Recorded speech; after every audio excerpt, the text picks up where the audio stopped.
Hey guys, it's Shay. Thanks for tuning in where we talk about beauty, nursing, and lifestyle. I'm giving you guys a wrap up of fragrances for 2024, and this is going to be a very, I want to say, innovative video. We're not only just going to talk about my favorites, but I'm going to tell you guys a little bit about like my no buy for 2024. Did I succeed? Did I cheat? Along with discussing just how fragrances have changed so much for me. The biggest takeaway I want you guys to take from this video today is to make sure you're choosing what you like and what you enjoy.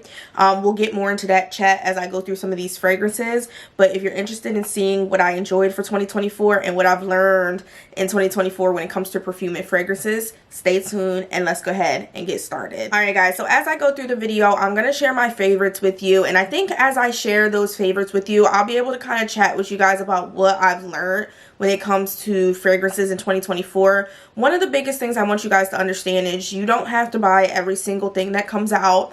You don't have to like every single thing that everyone else likes. Everyone's like body chemistry is different. One other thing I've learned, and I guess I'm on this journey in my 30s, which I'm going to be sharing a lot on my channel upcoming. My likes have changed. What I'm attracted to has changed. And even like I feel like my hormones and my body pheromones, whatever they call them when it comes to fragrance, have changed quite a bit. So I've really had to change what not only I like, but what I feel really goes with my body chemistry. So as I entered the year, I found that I have graduated from that floral, fruity, fresh vibe, which I'm not saying there's anything juvenile about that. I'm just saying that for me, I kind of transitioned into liking some more warmer, gourmand fragrances. And when I speak on that, I'm going to go ahead and discuss the first fragrance that I want to share with you guys. So this is the first fragrance, and it's called Angham Lataffa. Guys, Angham Lataffa, the first thing that this screams to me is just warm vanilla.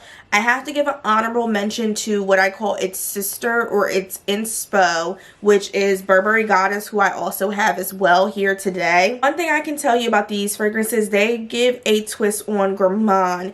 If I could tell you the first notes that come to my mind is definitely vanilla, but it has a twist on vanilla. There is a lavender in there. A lot of the girlies do not like the lavender in Burberry Goddess. So if you have smelled this and you're like, okay, the lavender is okay, but I'm really trying to get in tune with the vanilla, then you're going to like this one. It definitely brings warmth. Some of the comments that I've gotten in regards to this saying I smell like shea butter, I smell delicious. I really enjoyed it. One thing I will tell you guys is I'm already going to let up. I did fail just a teeny bit in my no buy for 2024. But when I purchased Angham by Lataffa, it probably was in November. And if you guys can see my bottle, I've already put a big dent in this just getting it about a month ago. So if you're definitely into like that vanilla smooth, it does have a little bit of musk to it like a lot of the Arabian fragrances. It just smells so good, and I like to kind of top it off with a good like creamy vanilla lotion, which if you guys tune into my other video that I posted about my 2024 overall favorites, I'll get into some of the combos that I use for this as well.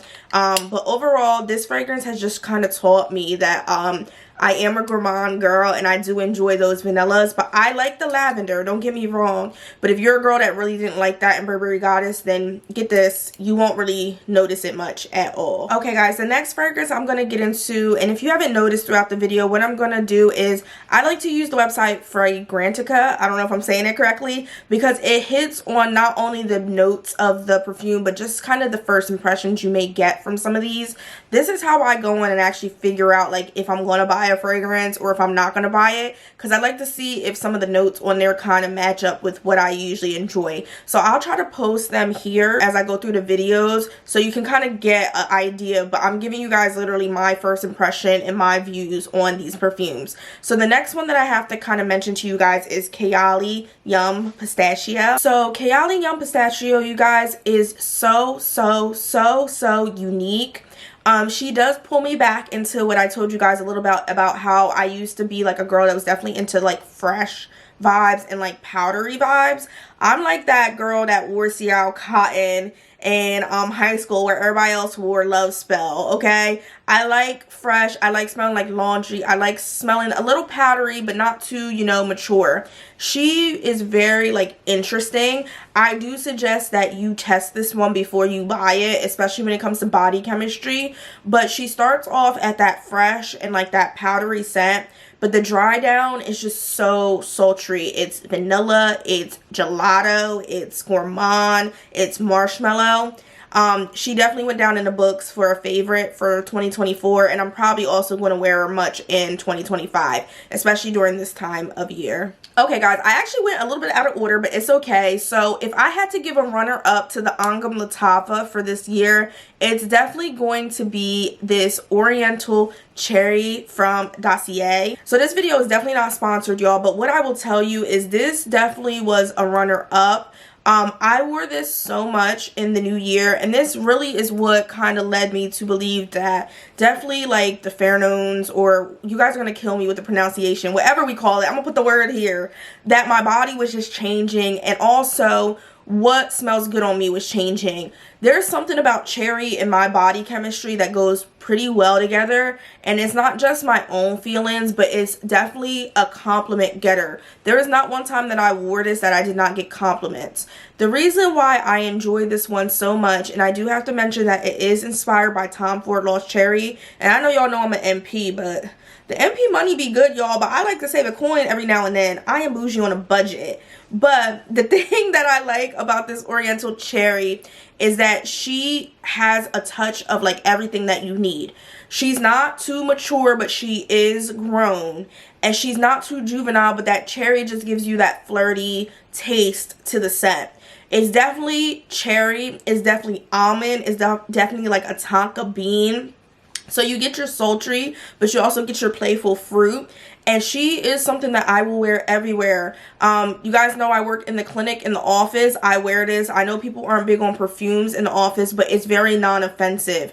My patients aren't coughing, sneezing, going crazy. And I actually get compliments from my patients on this fragrance. I will wear her out. I will wear her to a date. I will wear her to like a dinner. She just is overall, that girl. She is that girl. So if you guys are trying to, you know, change some things up in your collection, try her. One thing, as I told y'all, I'm evolving in fragrance. It has actually inspired me to consider on my wish list for 2025 some fragrances that do include a little bit more cherry. So I think there's the Love Fest Burning Cherry by Kayali, which I'm thinking about getting for 2025. And then there's also a Black Opium by YSL that has a cherry note to it. It's one of the flankers from the original. So I'm very interested to see how those will wear on me in the new year as well. Alright guys, we're rolling right down, and I think we're going to kind of get into a little bit of more of my fruity, floral, and my fragrances for like summer and spring. I know I told you guys I was kind of evolving out of that era of my life with fragrances, but one thing I've learned too is you never really stop liking stuff once you like it. You just kind of find other things that you do enjoy, and you learn what kind of, you know, events and what kind of ways you can wear it. The next one I'm definitely going to talk about is a shocker to most, but shouldn't be. It's Ariana Grande, but it is Pink Cloud, y'all. When I tell y'all Pink Cloud blew me away this year, y'all, I don't know if y'all can see how much I've used, but I probably would, if I really would have used this the way I wanted to, I would have emptied the bottle this year. She is so girly. She's so sweet. She has a little bit of a matureness to it, but it's not too much. Like, you probably could gift this to like your girls in their 20s, but I definitely wear it in my 30s and I love it. I hear a lot of people compare this to Burberry Her, and I'm gonna be honest with y'all. Y'all know Burberry Her was my signature fragrance. I probably would put this over top of Burberry Her if I'm perfectly honest. There's like just a perfect mix of like just fruit but soft in this that just agrees with me in the most best way. So if you're a girly who is definitely into like those vibes, I think Ariana Grande Pink Cloud is for you. I love the original Cloud, but I definitely would choose this over the original Cloud. And I definitely probably, like I said, would choose it over my favorite fragrance, which is crazy to say. So the next fragrance I'm going to mention actually kind of helps me tie into my talk about my fragrances for next year. And this is the Valentino, I want to say Donna Born in Roma, but the Coral Fantasy. Is it a Donna Born in Roma too? I don't know, y'all. Just look up Coral Fantasy, okay?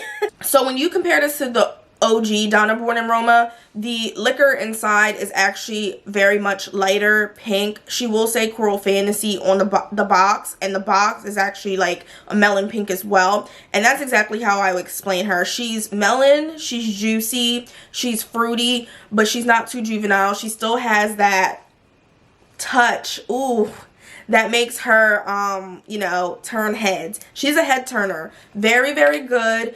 I wore her so much in the summer. As you guys can see, I got a big bottle, 3.4 ounces. I'm not big on big 3.4 ounces because it's already hard for me to go through regular like 1.7s and things of that sort. But when I buy a big boy like this means I'm going to wear it. So this also is another one that taught me that I'm still into kind of those fruity florals. And she actually has a sister or a cousin, the Green Extravaganza, that is on my list for 2025.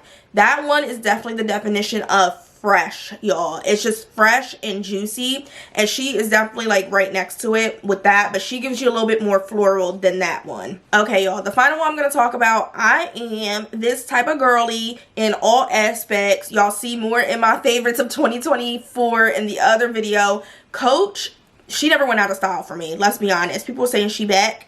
For me, she never left. So I got the Coach Tabby purse. I'll talk about that in the other video. When I decided to purchase that, I also went ahead and got some fragrances because they smelled good in the store. And one of my friends did put me on, as she did with Coral Fantasy too. Shout out to her. But this Coach Love. Now, y'all can see the bottle for this one too. I made good dents. So y'all know I'm not lying in this video when I tell y'all some of these are my favorites. She is the definition of strawberry. Okay? If you are a strawberry lover, this one right here will send you up the fruit tree. She's very, very juicy. Like, out of all the fragrances I mentioned, this literally reminds me of juice. She smells good. She's not offensive. I do wish, in my opinion, that this one would last a little bit longer, but honestly, it smells good, and if you overspray like I spray, it does last long. I am going to give an honorable mention to her sister as well, which is Wild Rose. That's in the dark, like, raspberry colored bottle. She's right behind me, and she has a more mature scent to it. If you're a rose girl, you'll definitely like that. I am a rose girl. I love rose, but I like the take that Coach took on that. So I'm taking these into 2025 with me as well. But I definitely enjoyed them, especially in the beginning of the year, between that like springish time. This is all I ever wore along with the Wild Rose. Okay, I hope I didn't talk y'all ear off too much when I went into my fragrances, but those are the ones that I'm going to share with you. I know I usually do, I think, like a top 10 or something, but honestly what I did, I just went into my collection and I picked out what was really truly my favorites and what I truly wore a lot. And I'm sure y'all can see it by the dents in my bottles. So, when it came to my no-buy for 2024, y'all, I cheated in some ways because I bought some travel sizes of things that I was interested in. But what that also taught me going into this next year is that I'm really going to take advantage of the travel size bottles of perfumes when I'm trying to get to know a fragrance, and also because I like to travel. And you can't always take your big bottle to travel, especially if you're only going to be like a carry-on girly. So that's something I definitely learned. I definitely told y'all what I learned about like the evolution of fragrance kind of as I'm getting into this new era in my 30s. What I'm leaning more towards, like I said, those gourmand, warm fragrances. And it's not that I don't like fresh, fruity floral, because they still are good. I just feel like the gourmands, especially like that Oriental cherry category I talked about, is really going with my body chemistry right now. Also, the other thing I just want to mention to you guys is as we enter this new year, just be sure when you're buying fragrances, you don't go crazy like me, as in the background. But I really want people to just focus on buying what they like. As I get into this new year, I'm really going to hone in on the stuff I like. I'm really going to try before I buy. I'm really going to sample. And one thing I am going to do too is I'm going to declutter. So if any of you guys are out there looking for fragrances, I don't know where I'm going to do it. Mercari, Poshmark, maybe Facebook Marketplace. But I'm definitely going to take some of the girlies that are hanging out in my collection that might not be my total favorite, and I'm going to try to share them so I can make room for stuff that really truly speaks to me and what I like. So if you guys like what you see today, make sure you like, comment, and subscribe. I do want everyone to include in the comment box, what was your favorite fragrance for 2024? It can be anything. It can be an oil. It can be Bath & Body Works, Victoria's Secret, a perfume like I mentioned today. I told y'all I don't sleep on those. I still use those sprays every now and then, but I am kind of transitioning a little bit more to just throwing on perfume every day, even when I'm working in the office. So if you like what you see, make sure you stay tuned. And yes, guys, we are coming back for 2025. Hello, YouTube. I'm back. It's okay. But I'll see you guys in my next video.